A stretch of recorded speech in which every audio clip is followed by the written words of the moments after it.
तर त्या टीच केल्या होत्या. ओके, आजच्या व्हिडिओ पासून किंवा आजच्या लेक्चर पासून आपले डेरिव्हेशन स्टार्ट होणार आहे. तर सगळ्यात पहिलं डेरिव्हेशन क्वेश्चन लिहा. Derive an expression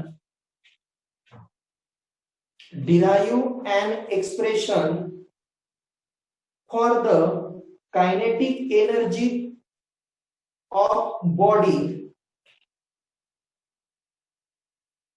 the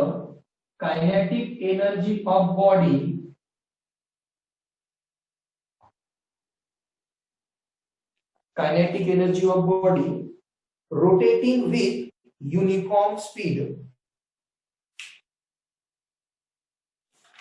rotating with uniform speed.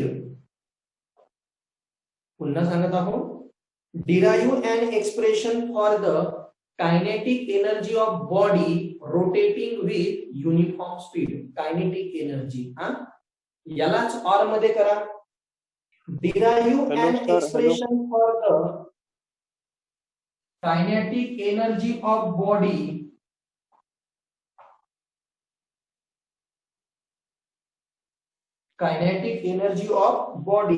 rotating with constant angular velocity.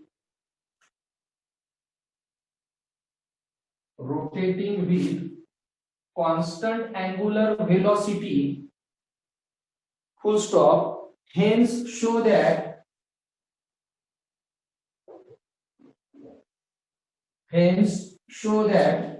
it is directly proportional to the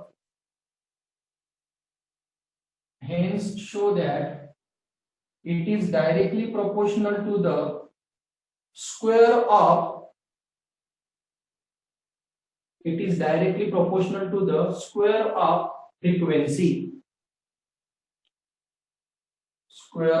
frequency. Okay, आता आन्सर मध्ये सगळ्यात पहिले ही डायग्राम ड्रॉ करा. ही जी रिजिड बॉडी दिसत आहे, परफेक्ट असाच शेप काढणं जरुरी नाही आहे. अमिबा आहे, अमिबा शेप काढा. ओके, बट लवकरात लवकर डायग्राम ड्रॉ करा, फास्ट.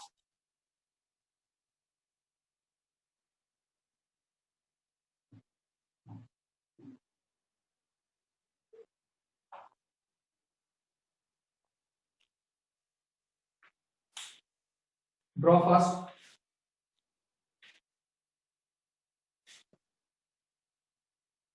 आता डायग्राम काढल्यानंतर विद्यार्थी मित्रांनो, या डायग्रामला आपण एक्सप्लेन करू. कसं तर बघा, consider a rigid body having centre O. एक रिजिड बॉडी कन्सिडर केली, त्याचा सेंटर काय घेतला, O. Consider a rigid body having centre O and it can be rotate with constant angular velocity. ओमेगाचा आहे, angular velocity काय आहे, constant. Okay, consider rigid body having center O and it can be rotated with constant angular velocity omega as shown in figure. Second, suppose a body consists n number of particles. आता ही जी rigid body आहे, या rigid बॉडीने किती number of particle consider केले, n number of particle काय केले, consider. having masses m1 m2 m3 dash dash dash up to mn. Rigid बॉडीनी particle किती consider केले, n number of particle consider केले. या n नंबर ऑफ पार्टिकलचे masses किती आहे, m1 m2 m3 up to mn, and having a distance from the axis of rotation. m1 m2 m3 mn हे तर मासेस झाले, आणि डिस्टन्स त्यांचं from the axis of rotation r1 r2 r3 and rn. m1 m2 हे झाले masses, r1 r2 हे झालं distance. But distance कशापासून, तर from the axis of rotation. Okay, त्यानंतर हे जेवढेही आपल्याला या डायग्राम मध्ये पार्टिकल दिसत आहे, all the particle having same angular velocity. प्रत्येक पार्टिकलची अँगुलर वेलोसिटी काय आहे, same, but different linear velocity. But इकडे बघा डायग्राम मध्ये, constant angular velocity but different linear velocity. M1 पार्टिकलची V1, M2 पार्टिकलची V2, M3 पार्टिकलची V3. याचंच मीनिंग काय झालं? अँग्युलर वेलोसिटी सेम आहे, बट लिनियर वेलोसिटी ही काय आहे विद्यार्थी मित्रांनो? डिफरंट. ओके. आता विद्यार्थी मित्रांनो, आपण आताच पॉइंट काय दिला? All the particles having same angular velocity but different linear velocity. आता लिनियर वेलोसिटी डिफरंट आहे, तर आपण प्रत्येक पार्टिकलची पहिले लिनियर वेलोसिटी काढू. लिनियर वेलोसिटी वरूनच आपल्याला कायनेटिक एनर्जी काढता येणार. बघा आता लक्ष द्यायचे, डेरिव्हेशन सॉल्व्ह करू आपण आता. So first one, linear velocity of first particle. Linear velocity of first particle. काय असतो लिनियर वेलोसिटीचा formula? v equal to r into omega. Circular motion chapter मध्ये झाला आहे. Linear velocity v equal to r omega. मग first particle म्हणते तर इथं v1 येणार, इथे r1 येणार. ओमेगा तर सगळ्यांसाठीच कॉन्स्टंट आहे, तर तिथं ओमेगा वर घ्यायची गरज नाहीये आपल्याला. So v1 equal to r1 into omega. ही झाली linear velocity of first particle. Therefore kinetic energy of first particle,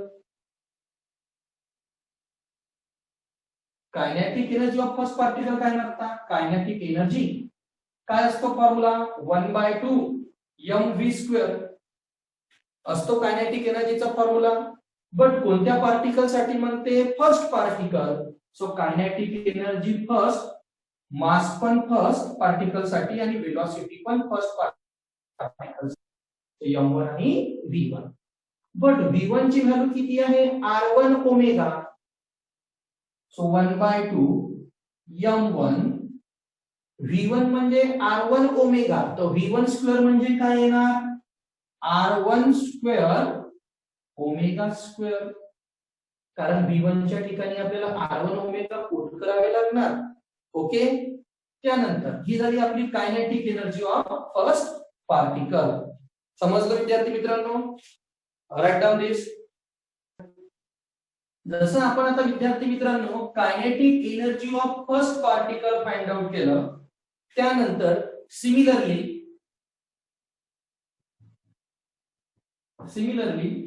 kinetic energy of second particle काय येणार सांगा? 1/2 m2 r2 square omega square. समजत आहे? त्याचप्रमाणे kinetic energy of third particle काय येणार? 1/2 m3 r3 square omega square. Kinetic energy of second particle, kinetic energy of third particle. आता therefore kinetic energy of n particle, ज्याप्रमाणे second आणि third find out केलं आपण, त्याचप्रमाणे n particle. So kinetic energy of n particle equal to 1/2 mn rn square omega square. Second particle, third particle. आणि विद्यार्थी मित्रांनो हे झालं आपलं kinetic energy of n particle. Okay. Write down. Particle, third particle आणि n पार्टिकल ची सुद्धा kinetic energy find out केली. आता लिहा. Now the total kinetic energy is given by, now the total kinetic energy is given by ke equal to ke1 plus ke2 plus ke3 plus dash dash dash plus ke कारण जर मला total kinetic energy find out करायची असणार तर जे number of kinetic energy आहे यांची काय करावी लागणार आहे आपल्याला? आता ऍडिशन. स्टार्ट करू, व्हॅल्यू पुट अप करू. Kinetic energy. Kinetic energy 1/2 m1 r1 square omega plus 1/2 m2 r2 square omega square plus 1/2 m3 r3 square omega square plus dash dash dash plus 1/2 mn rn square omega square. सगळ्या value put up केल्या. आता यामधून विद्यार्थी मित्रांनो common काय निघत आहे आपली व्हॅल्यू? सर्व डेरिव्हेशन मध्ये common 1/2 omega square 1/2 omega square. सर्वांमध्ये कॉमन काय येते? 1/2 ओमेगा स्क्वेअर. मग 1/2 ओमेगा स्क्वेअर मी कॉमन काढलं. काय राहिला आपला? m1 r1 square plus m2 r2 square plus m3 r3 square plus dash dash dash plus mn rn square. But काल मी तुम्हाला मोमेंट ऑफ इनर्शियाची एक डेफिनेशन शिकवली होती. काय होती मोमेंट ऑफ इनर्शियाची definition? Algebraic sum of product of mass and square of distance.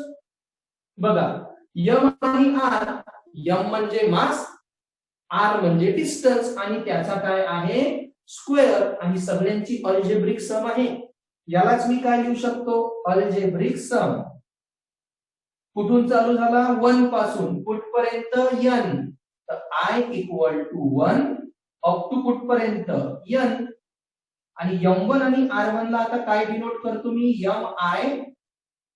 ri square. याचंच meaning काय झालं? I ची व्हॅल्यू 1 पासून तर n पर्यंत. आणि I स्टँड फॉर काय? Moment of inertia. त्याचीच मी डेफिनेशन तुम्हाला काल शिकवली होती. So Ke equal to 1/2 omega square आणि ही व्हॅल्यू म्हणजेच काय आपला I. ही कालची definition. Algebraic sum of product of mass and square of distance. पहिले I ला लिहून घेतो मी, म्हणजेच कायनेटिक एनर्जी इक्वल टू काय येणार? 1/2 I ओमेगा स्क्वेअर. आणि इथं डायलॉग काय येणार विद्यार्थी मित्रांनो? This is the expression for kinetic energy of body. This is the expression for kinetic energy of body. Write down fast. Ke equal to 1/2 I omega square लिहिलाय आपण. Now Ke equal to 1/2 I omega square. But ओमेगाचा formula काय असतो? Twice pi n. Omega म्हणजे twice pi n होते. ही value put up करू. So 1/2 I twice pi n होणार whole square. So 1/2 I 2 pi काय होणार? 4 पाय स्क्वेअर n स्क्वेअर. सर्वांचा स्क्वेअर केला. 2 1 जा 2, 2 2 जा 4.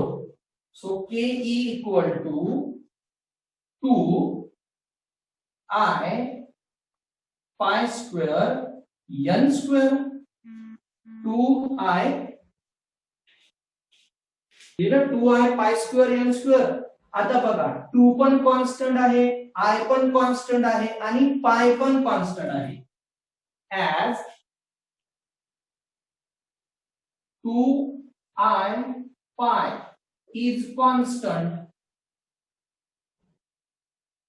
therefore kinetic energy directly proportional to square of frequency. Simple होतं. ओमेगाच्या ठिकाणी फक्त टॉइस पाय यांची व्हॅल्यू काय केली मी? पुटअप. आणि त्याला काय केलं? सॉल्व.